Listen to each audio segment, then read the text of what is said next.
ఆ నలుగురు సినిమాలో చూపించినట్లు మరణించిన వారు ఇక్కడే తచ్చాడుతుంటారా? వీలైతే ఏదో ఒక జీవి రూపంలో తమ కన్నవారి మధ్య తిరగాడుతుంటారా అనడానికో మచ్చు తునక. చనిపోయిన కొడుకు గాని వానరం రూపంలో వచ్చి ఆ కన్న తల్లి కంట తడిని తూడుస్తున్నాడా అన్న దృశ్యం దర్శనమిచ్చింది.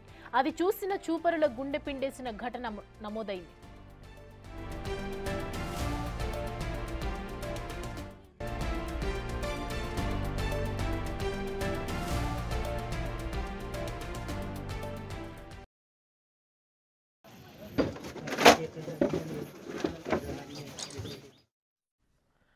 తూర్పుగోదావరి జిల్లా తాళ్లపూడిలో ఒక హృదయ విదారక ఘటన చోటు చేసుకుంది. శివరాత్రి రోజు తాడిపూడిలో ప్రవహించే గోదావరిలో స్నానం చేయడానికి వెళ్లారు 5 యువకులు. గల్లంతైన వీరు మరణించారు. అయితే శనివారం నాడు వీరికి దశదిన కర్మ నిర్వహించగా ఎమ్మెల్యే ముప్పిడి వెంకటేశ్వరరావుతో పాటు అనేక మంది వచ్చి యువకుల మృతికి సంతాపం తెలియజేశారు. మృతుల కుటుంబాలకు రాష్ట్ర ప్రభుత్వం 5 లక్షల చొప్పున ఎక్స్ గ్రేషియా సైతం చెల్లించింది.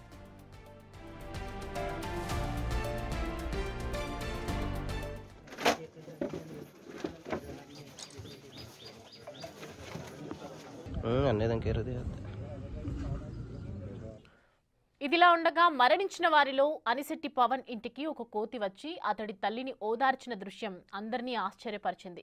గుమ్మం బయట ఆ కోతి కాసేపు దిగాలుగా పడుకుంది. దీంతో ఆ తల్లి కన్నీరు మున్నీరైంది. ఆ సమయంలో తన కొడుకును ఆ కోతి రూపంలోనే చూసుకుందా తల్లి మనసు. ఆ దృశ్యం చూసిన వారు కన్నీటి పర్యంతమయ్యారు.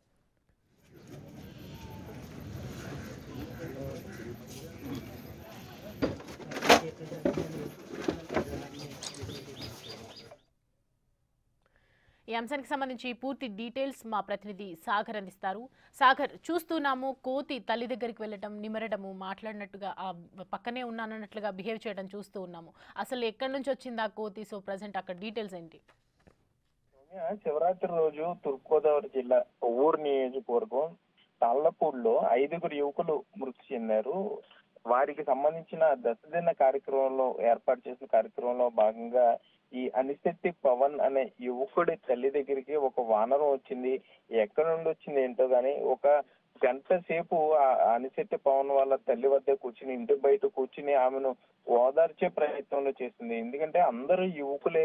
ఆ యువకులందరూ కూడా ఒకరిని కాపాడిపోయి 5 యువకులు చనిపోయారు. గ్రామం అంతా కూడా తీవ్ర విషాదంలో మునిగిపోయింది. 5 సంబంధించి కూడా ఒకే చోట ఈ కార్యక్రమం ఏర్పాటు చేశారు.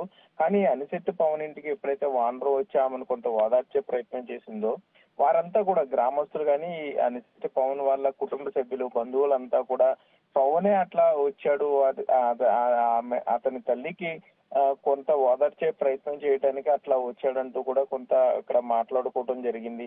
మరోపక్క ఈ చనిపోయినటువంటి 5 కుటుంబాలకు కూడా ప్రభుత్వం తరఫున 5 లక్షల చొప్పున ఒక్కొక్క కుటుంబానికి ఎక్స్ గ్రేషియా అయితే కొవ్వూరు ఎమ్మెల్యే ముప్పిడి వెంకటేశ్వరరావు అందించారు. వానరం కాసేపు అక్కడే ఒక గంటన్నర పాటు అక్కడే ఉండి మరలా తిరిగి అయితే వెళ్ళిపోయింది. Soumya. Right, thanks for the update Sagar.